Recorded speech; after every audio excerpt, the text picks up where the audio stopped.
5h30 da tarde. Você não pode perder.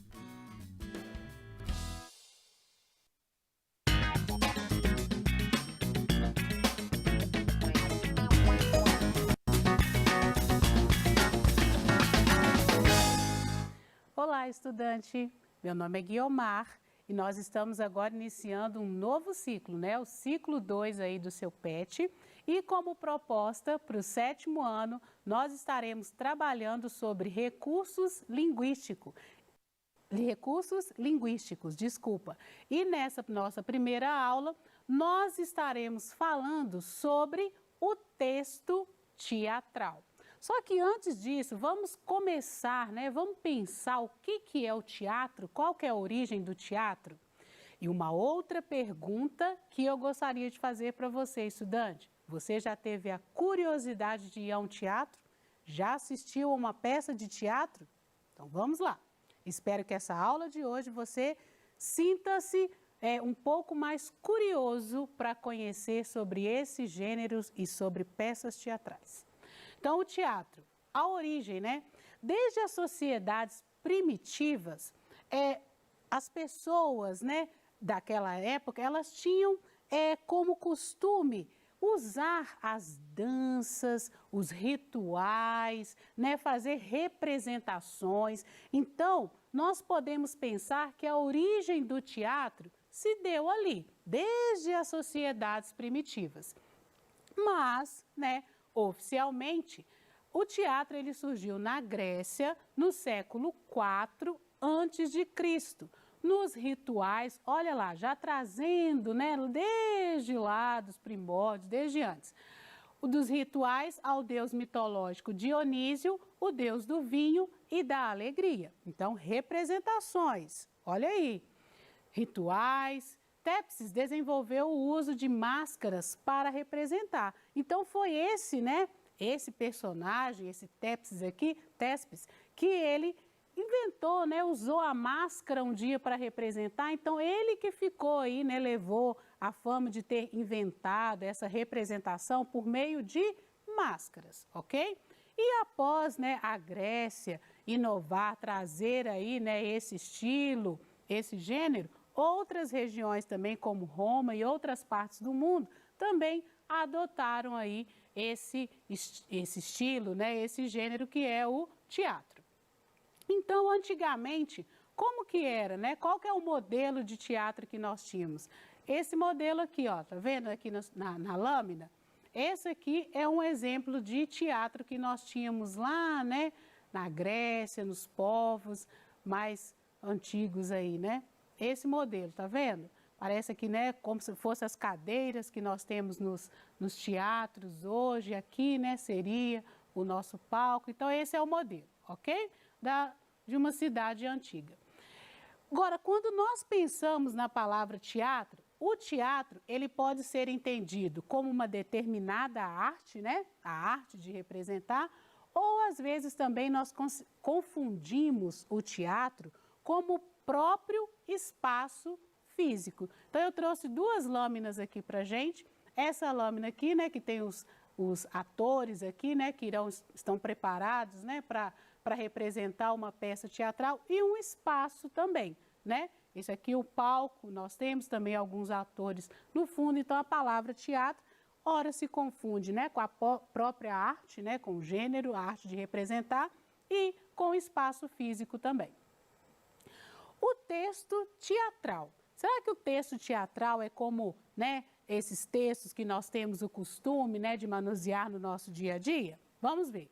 O texto teatral, ele é produzido, qual que é a característica, a grande característica desse tipo, né, desse gênero de texto? Ele é produzido para ser representado, encenado em forma de prosa, né, ou de poesia.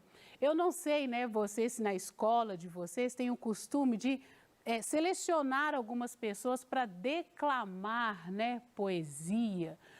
Se você já teve a oportunidade de ver pessoas fazendo isso, vocês percebem que é totalmente diferente a entonação. A pessoa, né, ela gesticula ali na hora que ela está falando, né, a forma mesmo, a entonação, né, a impostação da voz é muito diferente, né?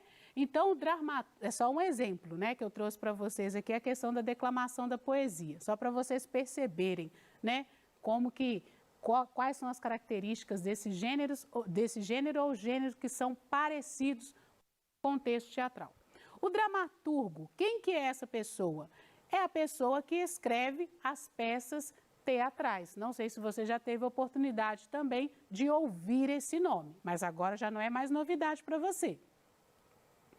E os produtores teatrais são os que dirigem as peças teatrais. Então, a gente tem todo um esquema, né, por trás ali daquela representação, né, de uma peça de teatro. Existem várias pessoas que estão envolvidas. Primeiro o texto é escrito, ou antes desse texto ser escrito também, ele é imaginado. O que pode ser representado, o que nós poderíamos trazer para uma peça de teatro, algo para ser representado, né, para as pessoas. Então, existe todo um esquema por trás desse texto teatral. E os textos teatrais geralmente são do tipo narrativo, por isso apresentam o enredo, né, que é a história ali, os personagens, tempo e espaço.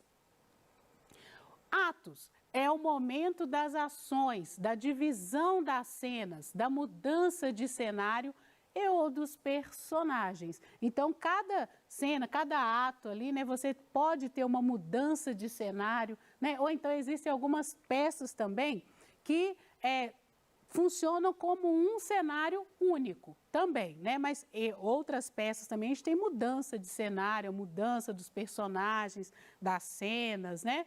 E não há um narrador, e sim um diálogo entre os personagens. No entanto, também existem peças que são em formas de monólogo, em que a gente tem apenas um ator, ok? E a composição da representação. O que a gente tem? A gente tem o cenário, né? Todos aqui aqueles objetos que vão compor o cenário, né? A música também, né? Às vezes existe uma seleção de músicas ali que cabem dentro daquele contexto, daquilo que vai ser representado.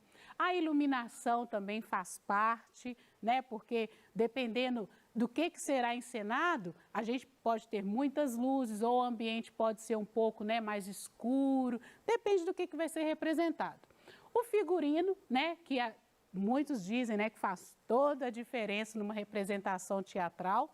As indicações cênicas, né, rubricas ou didascálias, né, que é uma palavra difícil, né, mas são as indicações cênicas que guiam o ator durante a peça de teatro.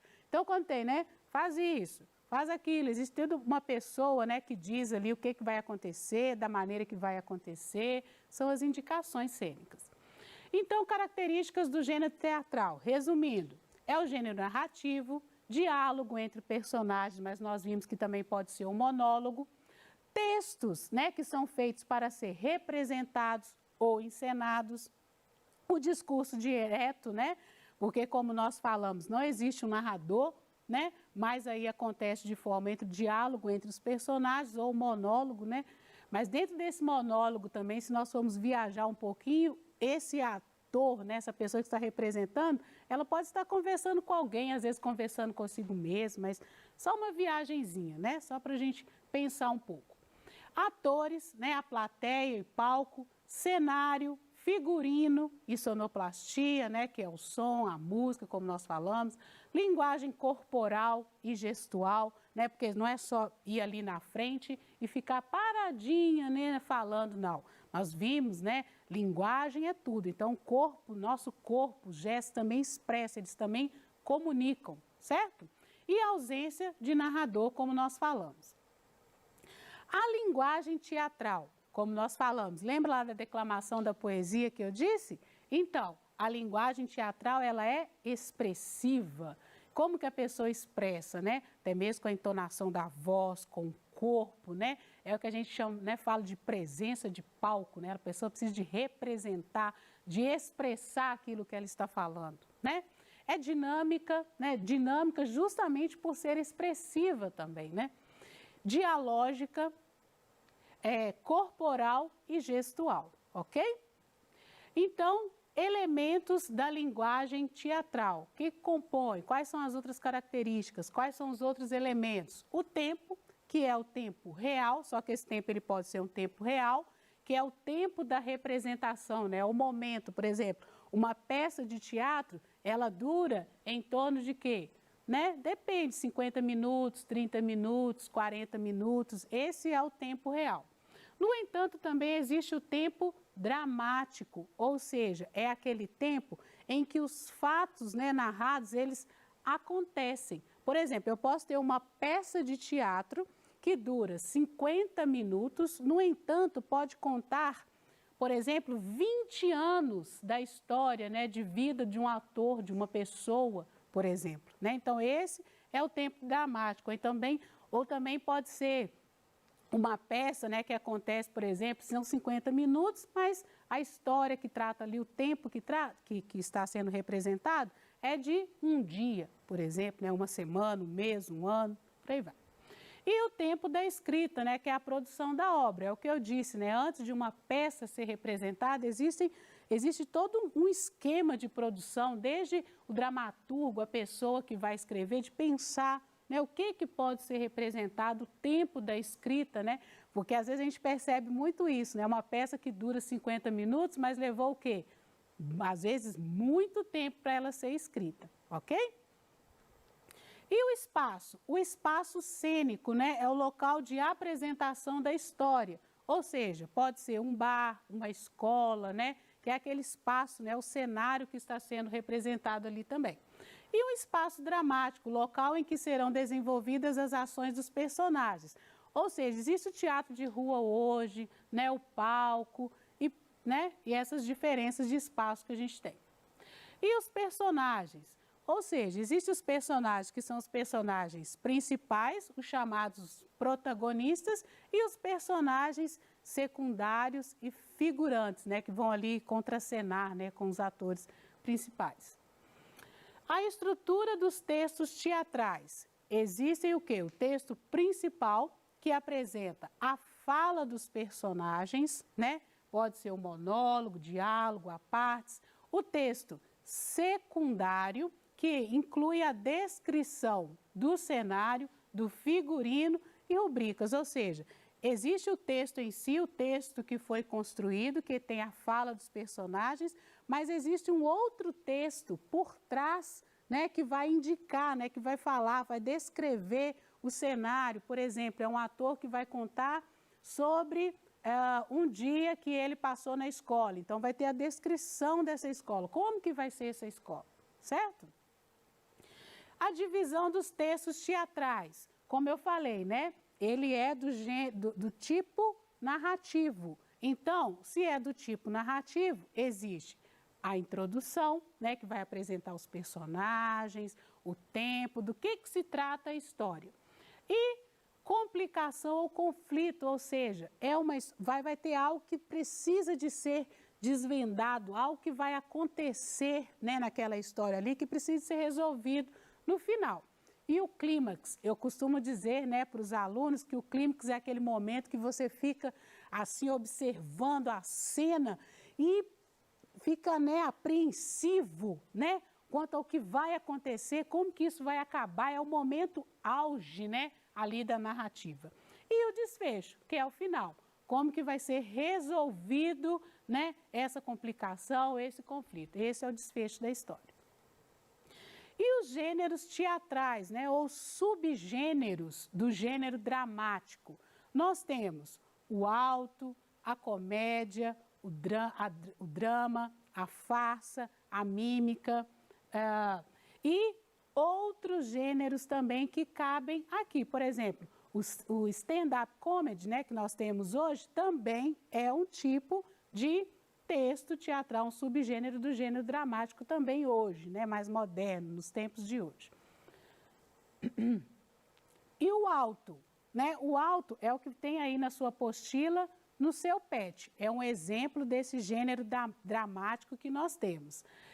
Aqui nós temos, né, um alto, uma representação antiga. E o que vem a ser o alto? Vem do latim acto, que significa ação, ato. tem a sua origem na Idade Média. E qual que era o objetivo desse gênero? Era satirizar pessoas, ok? E a moral também é um elemento que compõe aí esse gênero. Decisivo, né? É um elemento decisivo, é uma moral, é um ensinamento, né? Qual que é o objetivo, né, de representar, de satirizar ali aquelas pessoas, o que elas faziam? Tinha uma moral, tinha um ensinamento. Simbolicamente, representava entidades como a hipocrisia, a bondade, a avareza, a luxúria, a virtude e outras, mostrando o lado negativo ou positivo dos sentimentos humanos, né? Principais representantes: Gil Vicente, em Portugal, com a obra Alto da Barca do Inferno, e aqui no Brasil nós temos Ariano Suassuna, com a obra O Alto da Compadecida. Se você não teve a curiosidade de assistir, assistam. É muito interessante, né? Ela foi muito elogiada aí, né? Recebeu vários elogios, né? Essa representação, esse texto dele, né? E muito interessante, procurem O Alto da Compadecida. E qual que é a temática que nós temos? A avareza humana e suas consequências. Perdão dos pecados do povo, da disputa, né, o julgamento das almas, cultura popular do nordestino, o anti-herói e a religião. O que seria esse anti-herói, né? Porque se nós formos olhar lá antigamente, né, quem que era o herói? É aquele, né, aquela pessoa forte, né, cheia de virtudes, né, que tinha como objetivo defender, né, um povo, uma nação, ele representava. Aqui, né, já no Alto da Compadecida, nós vamos ter um pouco diferente, né? Esse personagem principal aí, ele vai ser um pouco diferente, não vai ser tão cheio de virtudes assim. Eu não vou ficar dando spoiler, eu quero que vocês assistam aí, tá? O Alto da Compadecida. Aqui nós temos, né, uma foto, aqui nós temos, né, os personagens, muito interessante. E nós vamos pensar agora a respeito, como nós falamos muito da questão do teatro, vamos falar de algumas ações que têm acontecido no nosso próprio país. Lembra daquela perguntinha que eu fiz para você lá no início, se você já teve a oportunidade de assistir uma peça de teatro, né? Se você já teve essa oportunidade de ir conhecer, né, pelo menos o espaço teatral, na sua cidade ou próximo da sua cidade, da sua região, existe um teatro? Aqui em Minas, né, nós temos algumas ações que têm sido desenvolvidas, como, por exemplo, a campanha de popularização do teatro e da dança que acontece todos os anos, né? São preços populares, é uma forma de quê? De nós divulgarmos, né? Porque às vezes as pessoas, os estudantes, eles nem sabem que na própria cidade ou perto, né, do seu bairro, da sua cidade, existe um teatro e que ali existem várias, né, peças que são representadas e às vezes com preços populares, e as pessoas não têm a curiosidade de ir, né, de saber, ou às vezes porque julga chato, ou julga porque nunca assistiu também, né, já ouviu falar, parece ser chato. Mas o que os atores dizem, né, que representar, que estar no palco é às vezes muito mais difícil do que as pessoas fazerem parte, por exemplo, de uma, né, fazerem um filme, fazerem uma novela, porque exige muito mais do ator, né? O teatro exige muito mais dele, porque é ele ali naquele momento representando, sem cortes, né? Sem edições. Então é ele com o público ali naquele momento. Então aqui em Minas nós temos essa ação, né? E outra coisa que eu gostaria de trazer também é que o quê? Pelo Brasil, a perguntinha, você já teve a curiosidade de saber se perto da sua cidade ou região existe algum teatro? Por quê? Porque pelo Brasil existem vários espaços, né? Vários casas aí de teatro, né? Nós temos várias, aqui eu trouxe só algumas para vocês perceberem, tanto espalhados pelo Brasil quanto Minas também, ok? Então, essas são algumas ações que o Brasil tem feito, né, que o nosso país tem feito, para que esse também, né, para que as pessoas também vá ao teatro, porque é importante para nós conhecermos um gênero diferente, conhecermos algo diferente, porque é bom, né? Faz parte da nossa cultura também, é bom para nós conhecermos coisas diferentes, ok? Então aqui são as nossas referências e obrigada e espero que você tenha gostado da aula de hoje. Bons estudos!